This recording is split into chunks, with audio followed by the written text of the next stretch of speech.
بسم اللہ الرحمن الرحیم۔ السلام علیکم معزز ناظرین، آپ کو اپنے چینل اسد ٹی وی میں خوش آمدید کہتا ہوں۔ آج ہم جس چیز کے بارے میں آپ کو بتائیں گے وہ ہے انجیر۔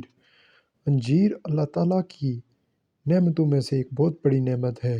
اللہ تعالیٰ نے قرآن میں ارشاد فرمایا والتین والزیتون، قسم ہے زیتون کی اور قسم ہے انجیر کی۔ انجیر وہ پھل ہے جس میں اللہ تعالیٰ نے جسمانی صحت رکھی ہے۔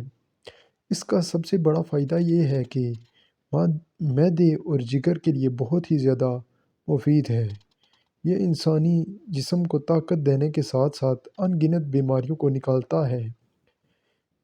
یہ گیس، بدہضمی، پیٹ کے لیے، قبض کے لیے اور بواسیر کے لیے بہت ہی زیادہ مفید ہے۔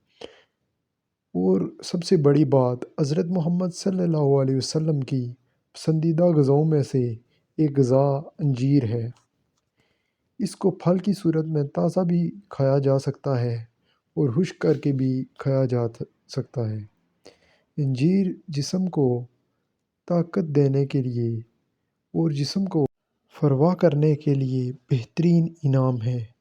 انجیر کو زندگی کا حصہ بنانے سے ہم بہت سی بیماریوں سے لڑ سکتے ہیں۔ جسم کے درد، پٹھوں کی طاقت کے لیے بھی بہت زیادہ اچھا ہے۔ اس کا بہترین استعمال یہ ہے کہ زیتون کے تیل میں بھگو کر اس کا استعمال کیا جائے۔ اگر آپ نے اس طرح کی معلوماتی ویڈیوز دیکھنی ہیں تو ہمارے چینل اسد ٹی وی کو سبسکرائب کریں۔ شکریہ۔